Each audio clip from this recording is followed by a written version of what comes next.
quite comfy.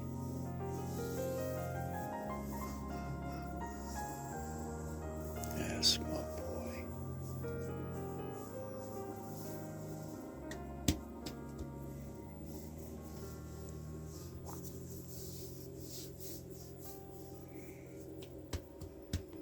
Got the heater running this morning, because even though we're getting up in the low 80s during the day, it gets down to 50 at night, which isn't cold. Oh my goodness. Rah. Rah, rah. But it gets chilly in here. I wake up in the middle of the night typically, and at some point I reach over and click the heater on.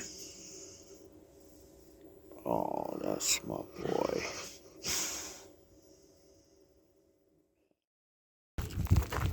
Hi everyone, good morning. We are out for a little morning walk here. So we've been down in Quartzsite. Oh, I'm sorry, you're getting the sun.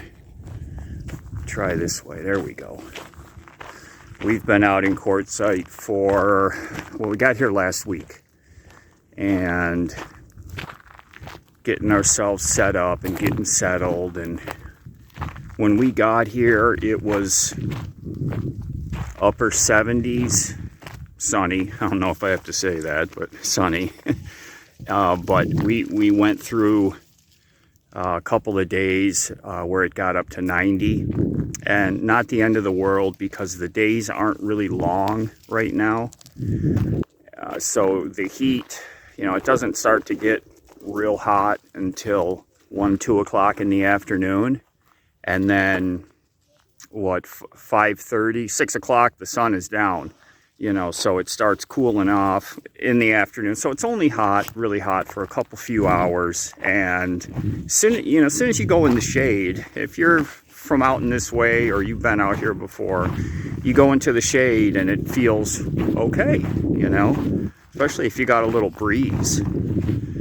So we went through those few uncomfortable days, and then for the last few days we've been low 70s, mid 70s, and again with the short days it's actually chilly. Like you see, I got my jacket on this morning. It's about 9 a.m.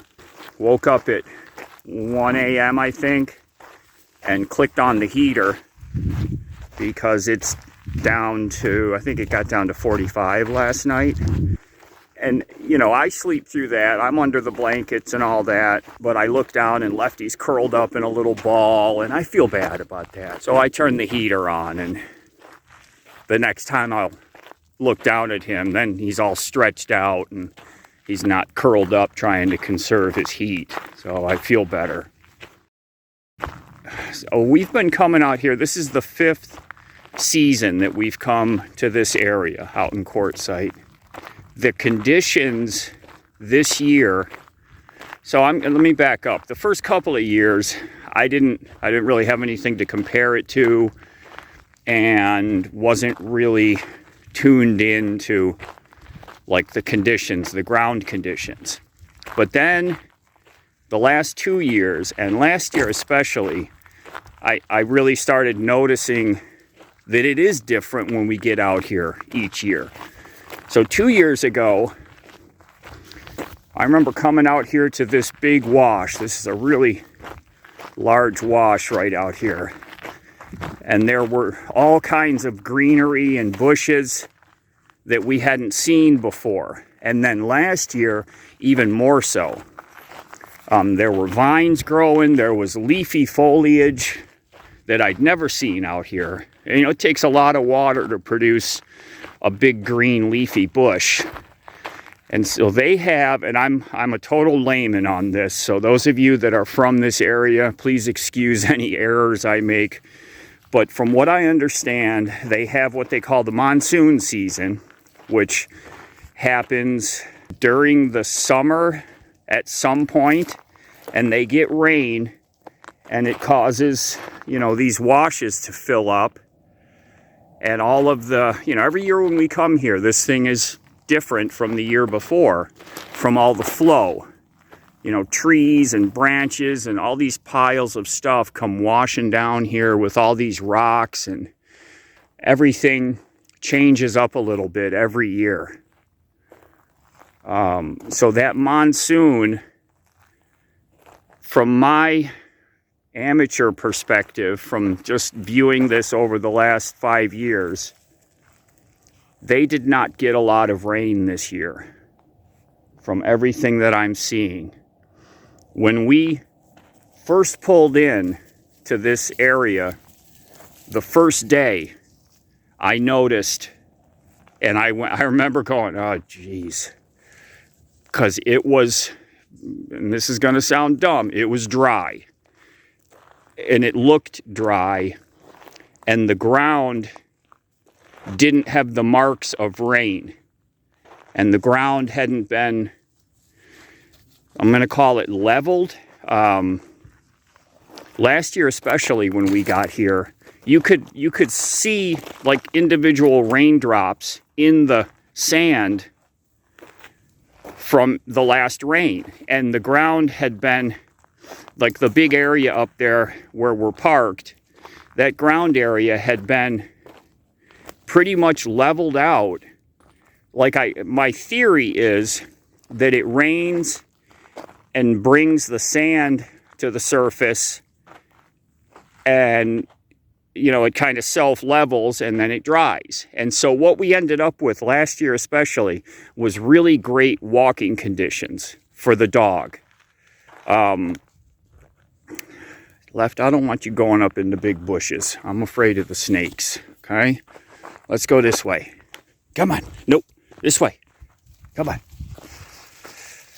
So yeah, last year we had really excellent walking conditions. We were able to walk across large areas of the flatland up there where there weren't any sharp rocks. It was like it had been all smoothed over, and that was from the rain. And this year, what it looks like is that they never got that rain, and the wind blew away all the top sand that was up there and left a really sharp, jagged top layer,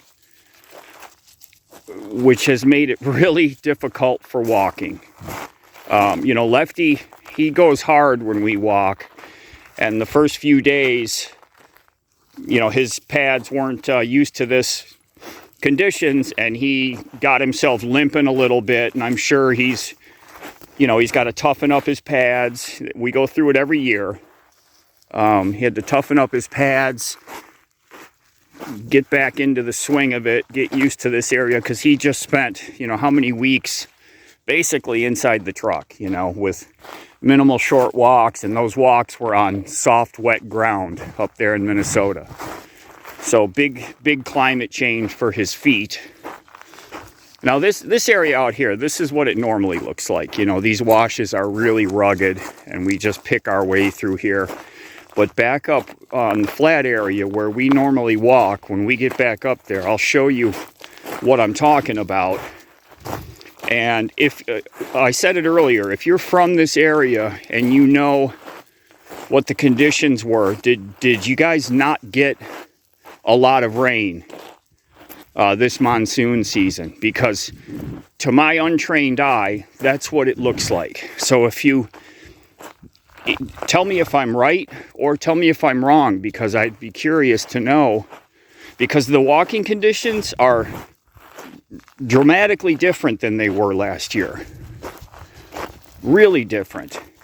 And out here, you know, last year we were seeing a lot of greenery out here, and everything just looks parched. You know, the bushes are barely green, they're more of a brown, and last year it was bright green. Everything looked really nice and saturated. So you can really see it in the shrubbery and the bushes and the trees. I really notice a difference in their colors, and I'm not seeing any of the green leafy bushes that we saw last year. Yeah, see, this is much different.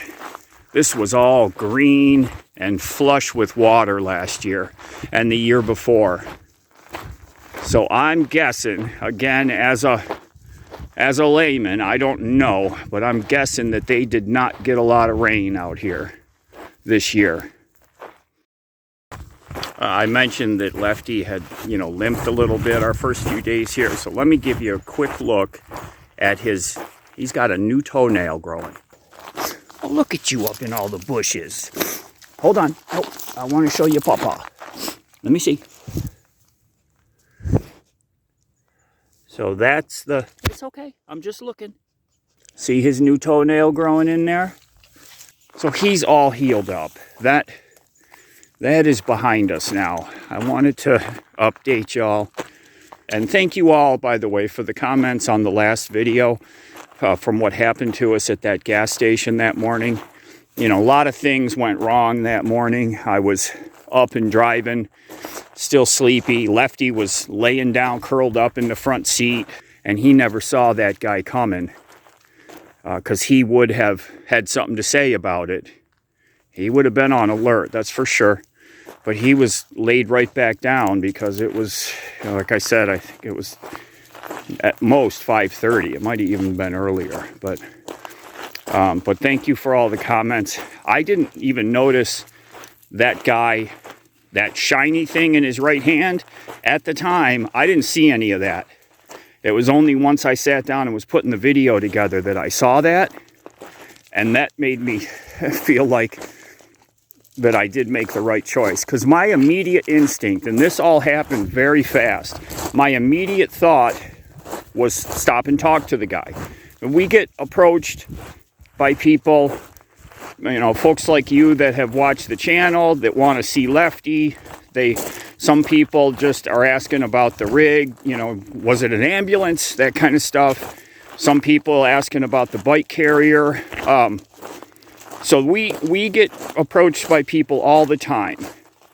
And then some of them are people asking for help or money or things like that. But the majority of the people that come up and talk to us are just stopping to say hi or asking us about our gear, that kind of stuff. So my immediate instinct was stop and talk to the guy, because that's what I always do. And then suddenly, and this, obviously happened very fast, something in me, just my gut, said, don't stop. And I just kept on rolling. But thanks everyone for understanding the situation and telling me I did the right thing. I appreciate that, because I didn't feel good about rolling away from another human being that wanted to talk to me. I didn't feel good about it, but it's what I did in the moment. Now you can see the cliff here where the wash has dug it out. Look at these big roots coming out. That's pretty awesome. So again, this changes every year. I don't remember this from last year at all. No, this was not cut like this last year. That's the old edge over there underneath that tree. Yeah, this is different. So yeah, Lefty healed up. I know I talk about him a lot. I'm sorry. The beet harvest was, it's not the worst thing in the world. I mean, we made some money. If he hadn't have been injured, it would have been so much better for me and him, obviously. But that had my thoughts most every day, especially when it was first happened. Then he started to heal, and I started not thinking about it so much, and then he re-injured it.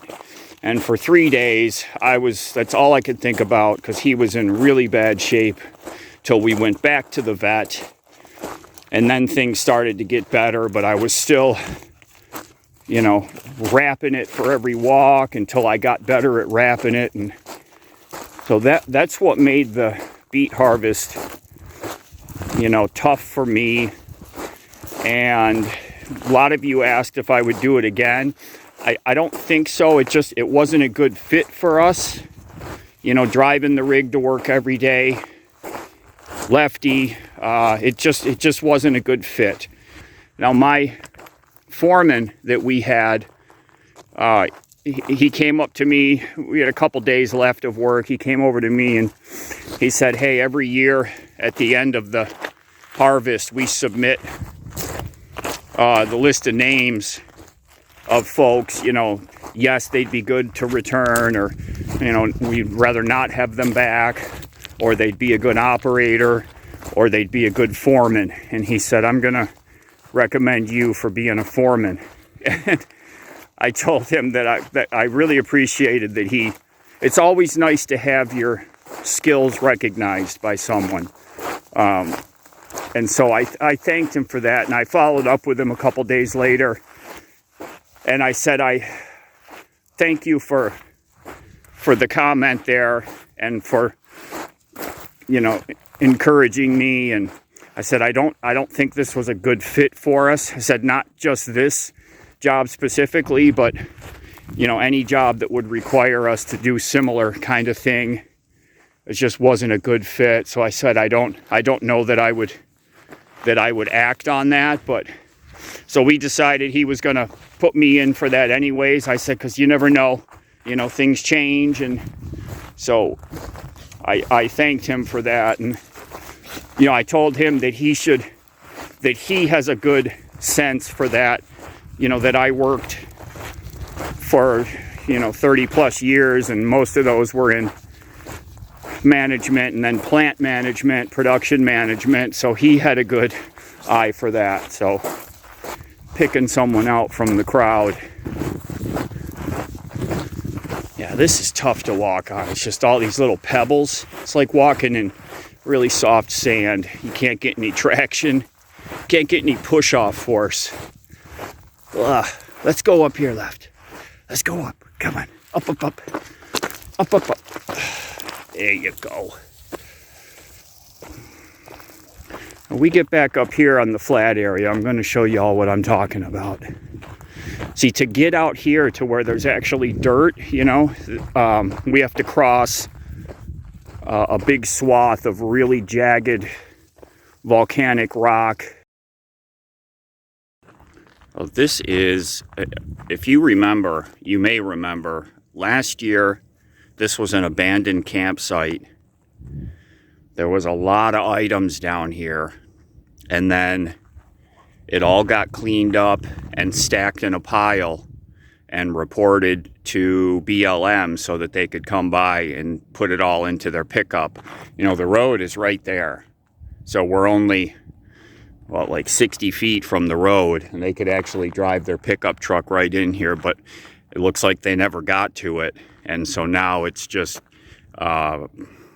something has been shredding this mattress, and now it's been getting spread all over. It was a nice, neat stack last year, waiting for them to come pick it up. We went a little farther than I had planned. You can see the jacket is off. The sun is hot.